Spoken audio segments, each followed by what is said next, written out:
Assalamualaikum warahmatullahi wabarakatuh. Alhamdulillahilladzi an'ama alaina bi ni'matil imani wal islam. Asyhadu an la ilaha illallah wahdahu la syarikalah.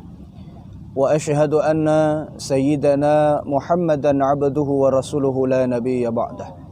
Allahumma salli ala sayyidina Muhammad wa ala alihi wa ashabihi wa man tabi'ahum bi ihsanin ila yaumiddin, amma ba'du. Kita bersyukur kepada Allah Subhanahu wa taala. Berselawat kita kepada baginda Nabi Muhammad sallallahu alaihi wasallam. Para hadirin dan pemirsa sekalian, kita sedang berada di sebuah tempat yang sangat bersejarah bernama Taman Bustanul Salatin, di mana taman ini merupakan taman yang sangat luar biasa. Dulu dipakai tempat duduk-duduknya para alim ulama. Apa yang bisa kita ambil dari tempat ini? Karena memang alim ulama merupakan tokoh yang luar biasa. Kemuliaannya bukan hanya di dunia, tapi juga melainkan kemuliaan itu didapat untuk kampung akhirat mereka. Ada yang sangat luar biasa daripada ulama ini. Daripada mereka memiliki nilai-nilai ketawaduan yang sangat luar biasa. Rendah hati, tidak pernah sombong dan tidak pernah membangga-banggakan dirinya. Maka para pemirsa sekalian yang dimuliakan Allah, kita sebagai manusia yang hidup di akhir zaman ini perlu juga mengikuti bagaimana sikap dan tingkah yang telah dicontohkan para alim ulama kita. Salah satu contoh yang luar biasa adalah mereka tidak suka dipuji.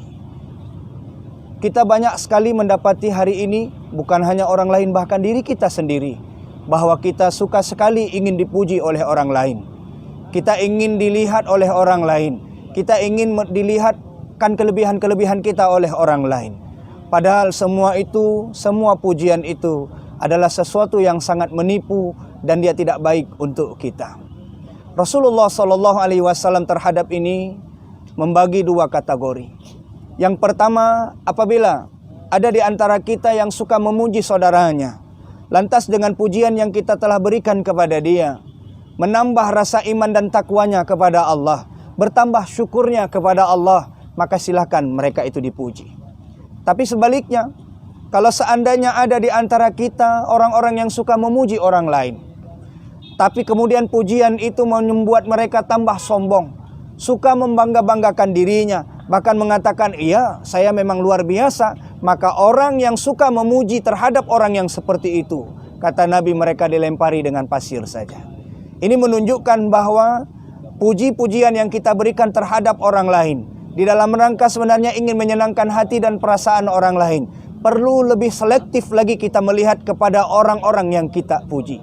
Bahkan Nabi pernah mendapati ada seorang yang begitu memuji Fulan bin Fulan, maka kata Nabi, stop sampai di situ, karena ketika engkau memujinya terlalu berlebihan, maka engkau ibarat sedang menyembelih daripada saudaramu itu sendiri. Maka para pemirsa sekalian yang dimuliakan Allah, hindarilah pujian-pujian yang kadang pujian itu membuat kita lupa diri, membuat kita lupa bahwasanya pujian itu sematnya adalah kepada Allah Subhanahu wa taala. Para alim ulama, khususnya ada seorang ulama di dalam sebuah kitab At-Tibyan fi Adabil Hamalatil Quran, beliau menempatkan agar kita terjaga dari keikhlasan kepada Allah, terhindar dari hal-hal yang dapat membanggakan diri. Salah satu pujian itu, maka ada 3 yang harus kita lakukan. Yang pertama yang kita lakukan adalah anggap setiap pujian yang datang di tengah kehidupan kita sama sebagaimana orang mencela kita. Maka ketika kita mampu menempatkan posisi yang sama antara pujian dan celaan, tak ada rasa bangga terhadap apa yang kita miliki.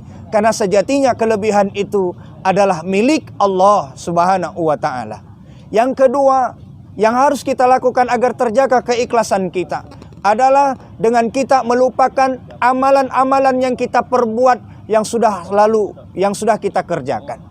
Maka ketika amalan-amalan itu sudah kita tinggalkan, sudah kita tidak ingat lagi dan kita fokus untuk memperbaiki amalan-amalan selanjutnya, maka tak ada yang perlu kita bangga-banggakan di dalam ibadah-ibadah kita. Pernah kami sampaikan bahwa ibadah itu pun ada yang diterima dan ada yang tidak diterima oleh Allah Subhanahu wa ta'ala. Salah satu ibadah yang diterima oleh Allah Subhanahu wa taala adalah mendatangkan hayatan thayyibah di dalam kehidupan kita. Hidup yang bahagia di dalam kehidupan kita.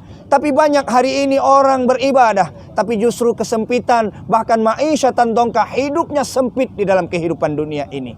Maka jamaah sekalian, para hadirin dan pemirsa dimanapun kita berada, ingatlah setiap ibadah yang kita miliki itu harusnya kita memasang dua hal di dalamnya. Yang pertama, kita takut kepada Allah. Takut ibadah yang kita kerjakan tak diterima oleh Allah. Tapi yang kedua, harusnya juga kita punya sikap optimis, raja, berharap kepada Allah, semoga ibadah yang telah kita kerjakan itu diterima oleh Allah Subhanahu wa taala. Ma'asyiral muslimin rahimakumullah. Kemudian di dalam kitab itu yang ketiga disebutkan adalah bahwasanya kita harus melakukan evaluasi diri terhadap diri kita, untuk menjaga diri kita agar terhindar daripada maksud orang lain dengan pujian-pujian yang mereka sematkan. Maka mudah-mudahan setiap pujian yang datang kepada kita tidak menimbulkan efek sombong di dalam diri kita. Tidak kita membanggakan diri terhadap ibadah dan apapun yang kelebihan yang Allah berikan kepada kita. Karena sejatinya kelebihan hanyalah milik Allah Subhanahu wa ta'ala. Usikum wa nafsi bittaqwallah. Assalamualaikum warahmatullahi wabarakatuh.